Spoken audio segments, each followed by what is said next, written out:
Bismillahirrahmanirrahim. Assalamualaikum warahmatullahi wabarakatuh. Anak-anak Umi semuanya yang soleh dan soleha, kita langsung lanjut ya pelajaran yang terakhir, materi tematik. Ada di halaman 94 tentang sumber energi alternatif. Sumber energi alternatif merupakan sumber energi yang bukan sumber energi tradisional. Sumber energi tradisional adalah bahan bakar fosil. Sumber energi alternatif yang dikembangkan saat ini memanfaatkan sumber energi yang tersedia di alam dan tidak akan habis, yaitu matahari, angin, air, dan panas bumi. Yang pertama, matahari. Matahari merupakan sumber energi utama di bumi. Energi panas yang dihasilkan dapat digunakan untuk memanaskan ruangan dan lain-lain. Kedua, angin. Angin adalah gerakan udara di permukaan bumi yang terjadi karena tekanan udara. Dapat dimanfaatkan sebagai sumber energi pada perahu layar dan kincir angin. Ketiga, air. Air yang deras merupakan sumber energi gerak dan dapat dimanfaatkan untuk PLTA atau pembangkit listrik tenaga air. Keempat, panas bumi. Energi panas bumi merupakan energi yang berasal dari panas yang disimpan di bawah permukaan bumi. Kelima, gelombang air laut. Gelombang air laut saat memecah di pantai menghasilkan banyak energi dan dapat diubah menjadi energi listrik. Yang terakhir, bahan bakar bio. Bahan bakar bio merupakan bahan bakar yang berasal dari makhluk hidup, baik hewan maupun tumbuhan.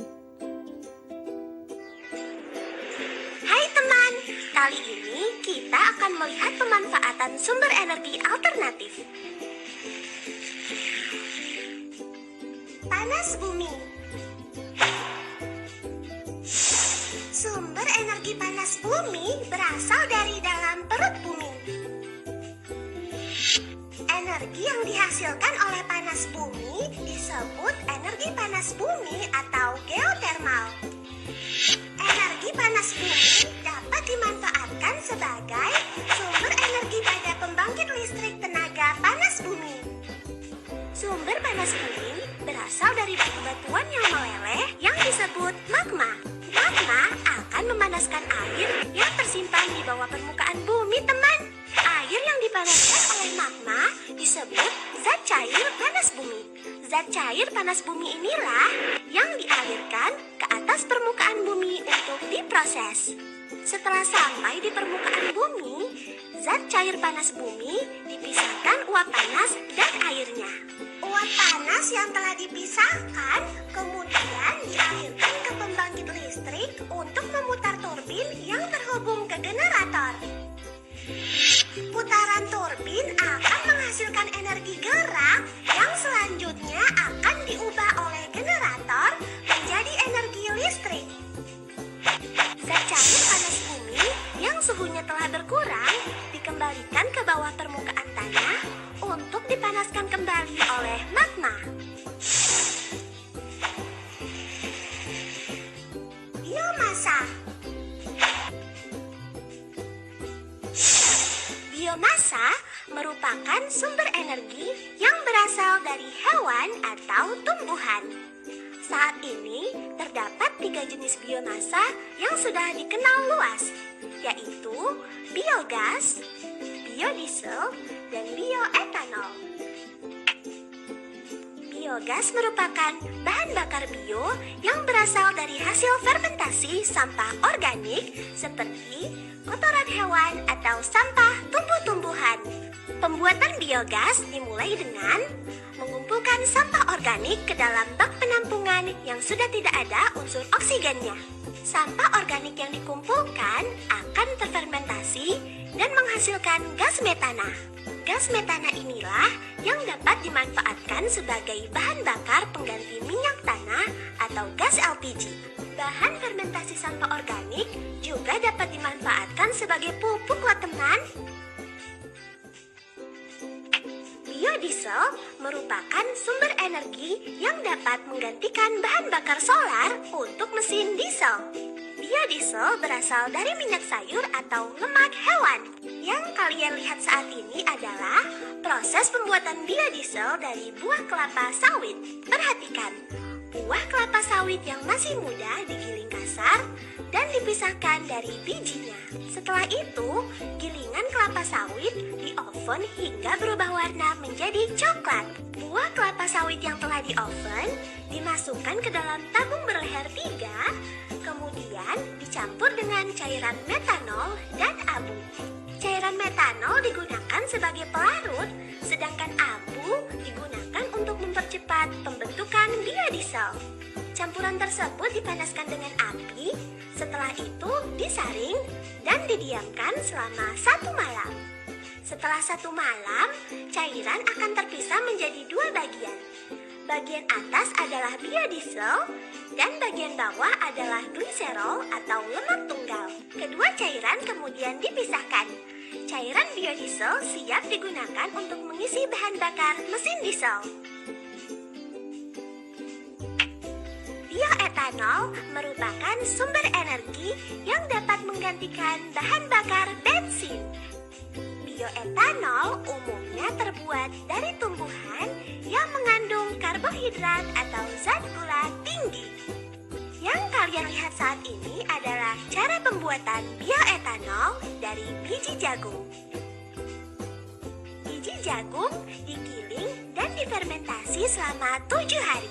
Setelah 7 hari, ampas jagung dan cairan jagung dipisahkan. Cairan jagung dimasukkan ke dalam tabung destilasi atau penyulingan dan dipanaskan sehingga menghasilkan etanol. Etanol dari biji jagung inilah yang disebut bioetanol dan dapat digunakan sebagai bahan bakar pengganti bensin.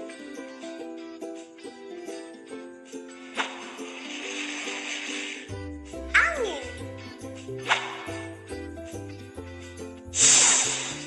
Angin merupakan gerakan udara yang terjadi karena perbedaan tekanan. Energi gerak dari angin dapat diubah menjadi energi listrik dengan alat yang menyerupai baling-baling besar. Saat baling-baling berputar karena terkena angin, maka turbin yang terhubung dengan generator akan ikut berputar. Generator akan menghasilkan listrik, kemudian dialirkan melalui kabel-kabel listrik untuk digunakan. Air. Seperti kita tahu bahwa air mengalir dari tempat yang tinggi ke tempat yang rendah. Gerakan alami air tersebut dapat kita manfaatkan menjadi energi listrik. Air yang mengalir dilewatkan melalui turbin sehingga turbin akan berputar. Putaran turbin akan menghasilkan energi yang selanjutnya akan diubah oleh generator menjadi energi listrik. Listrik yang dihasilkan generator akan dialirkan melalui kabel-kabel listrik hingga dapat digunakan untuk kehidupan sehari-hari. Gelombang air laut. Gelombang air laut adalah pergerakan naik turunnya air laut yang disebabkan oleh angin. Gerakan gelombang air laut tersebut ternyata dapat dimanfaatkan menjadi energi listrik. Gelombang air laut akan menggerakkan alat sehingga terjadi gerakan ke atas dan ke bawah seperti memompa. Air dari dalam laut akan memompa ke atas dan dialirkan untuk menggerakkan turbin. Energi gerak yang dihasilkan turbin akan diubah menjadi energi listrik oleh generator. Air yang telah digunakan untuk memutar turbin akan dikembalikan lagi ke laut. Matahari.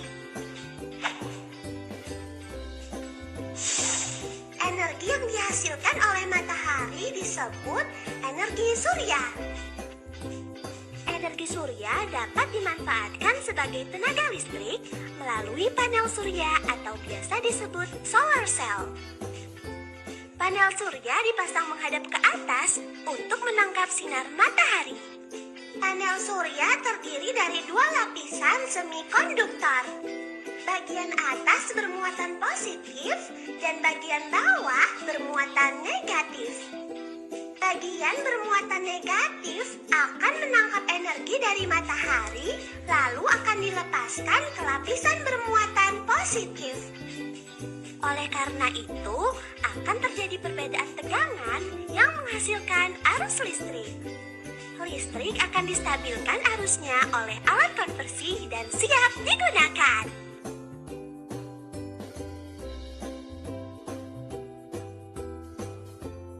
Nah, itulah tadi pemaparan singkat tentang sumber energi alternatif.